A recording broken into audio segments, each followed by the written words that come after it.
Good afternoon, girls. Evening, even. I think it's evening, half past five. All right, so I am live tonight to talk about when is the right time, or even if it is ever the right time, to ditch the scales. And I am going to give it a wee second to see if there's anybody joining me. I know there's a few people said they were going to jump on, so the more the merrier. It means I can get some questions. I don't expect this to take very long, maybe 10 minutes, if that, because it is just literally going to be me talking, which is a fun thing to do. Alrighty, so all eyes on. So if you can jump on and give me a little wave or let me know that you're on, that would be fantastic. A little higher, make me feel welcome. All right, so this has come about from a couple of client calls this week, and I actually thought it might be quite beneficial to a wider audience. And it is something that I have heard a lot of over the years is, people weighing themselves every day, people weighing themselves 2 times a day, people weighing themselves a lot. And even, I speak to an awful lot of women every single week. Some of them then become clients, some don't. But one of the things that I do hear a lot is, I remembered exactly what I weighed at this time, and it was like a mad date 20 years ago. And so a couple of clients this week have had this issue in the past where they know exactly what the number on the scales say, and it's getting to a point where how their mood of that day is completely determined by what the scales say that morning. And that's not a great place to be, because you could be setting yourself up for such an amazing day. You might wake up, bounce out of bed, feeling amazing. Look in the mirror like, oh yeah, sexy girl.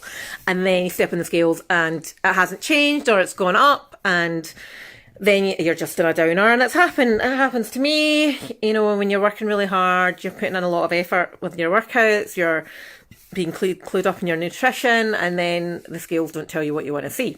Now, first of all, there's a number of reasons why the scales aren't going to tell you what you want to see.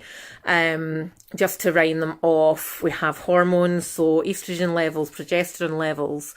Where you aren't in your cycle can simply mean that you weigh 2 to 5 pounds heavier than what you did a week ago. And that is nothing to do with body fat. That is just simply what your hormones are doing.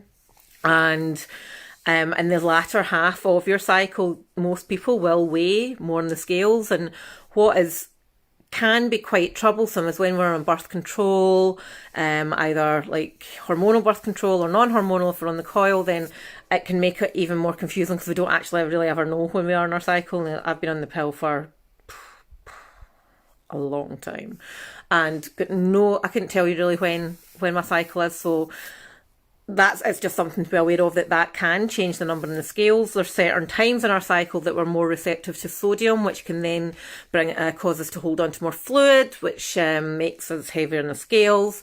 We also know that carbohydrates, for those of you that have ever done any of the challenges that I do, you'll know that carbohydrates will again fill your cells with fluid, water. That means that you physically weigh more. And it's not body fat, it's just water. Even where your digestive system is at can make the scales change. So say, for example, say you weigh yourself every single day, which is not something I advocate, but you do. Say you weigh yourself at 7 o'clock every single morning. Most nights you eat your dinner at 6 o'clock, but say there's one day you eat your dinner at 7:30. So because you've had food going into your system later, it's obviously digests at a different rate. So that's going to mean a different weight on the scales than what you would normally be used to. Other things, alcohol, dehydration, stress. If we are highly stressed or not getting enough sleep, you will find it harder to lose body fat on the scales despite doing everything right. It makes your metabolism slow down a little bit and harder to lose fat. But so there's a gazillion different reasons why the number on the scales might not be what you want to see.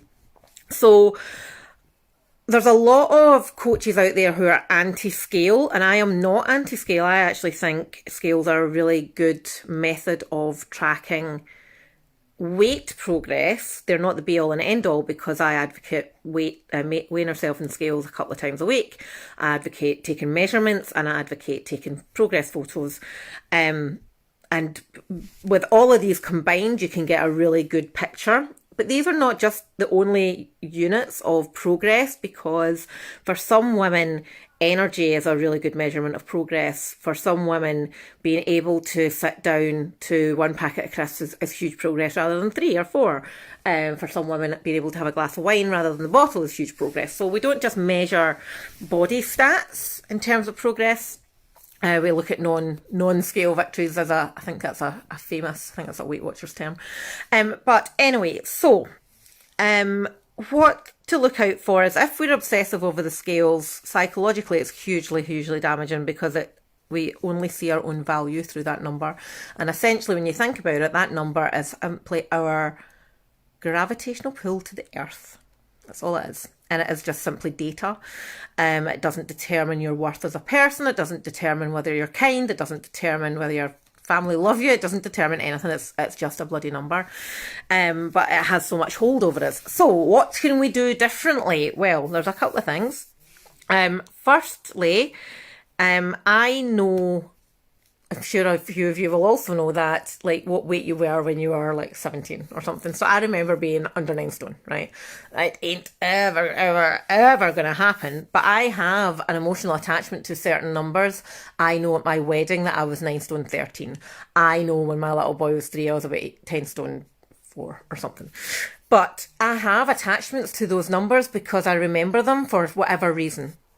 But so this is like a personal experience. So what I did a couple of years ago was I changed my scales to kilos, and don't have a clue. Do not have a clue. I know how to calculate kilos into stone and pounds, but I don't do it because I don't really care. I'm now really enjoying the fact that I have no emotional attachment to that number. So that's the first thing that you can do, change it into kilos. If you are someone that you know that you're going to automatically go and calculate what that is in stones and pounds, then the best advice I can give you here is genuinely ditch the scales. Ditch scales. If you are obsessive with the scales, if they upset your mood, if they change how you approach your day, get rid of them. Hide them. Ask your husband to hide them. Take the battery out. Throw the battery away. It's not forever, but it's a little bit of habit breaking that we need to do. So ditch them, hide them. Now, if your goal is fat loss, if your goal is to be leaner and smaller, then we still need some form of checking that we're going in the right direction. So we can still use measurements, we can still use photos. But one thing that I've been working with a girl this week is using an item of clothing that we are aspiring to get into again. So we all probably have a pair of jeans in our wardrobe that don't quite fit. So have them hang them up and try them on once a week, certain point in the day, Saturday morning, whatever, and use them. And, once we release that emotional attachment to that little square plastic and metal box that sits on our bathroom floor, it frees you a little bit. You kind of get a sense of relief. And it is difficult, like any habit change. We're trying to break that bad habit, and it is difficult, but, just give it a try. There's something else I thought of there that was really important. Oh, even where your scales sit on your floor can change. So, for example, there's a certain point on my floor, if I move my scales over like a couple of inches, like I gain a kilo. So, if you can, I've created a little mark on my floor. Don't draw on your floor with permanent ink, ladies. Don't do it. But have a static place for your scales if you're not that emotionally invested in it. Just make sure. So yeah, that was really what I wanted to talk about tonight. So I'm away for some dinner now, and have any questions, please drop them down in the comments below, and give all these things a try.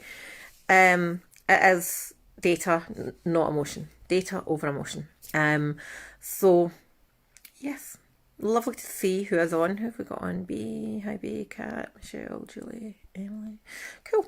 All right, well, I hope you took something from this. Let me know your thoughts below. If you need any more help, just drop a comment below, and I will speak to you all soon. All right, take care. Be good. Bye-bye.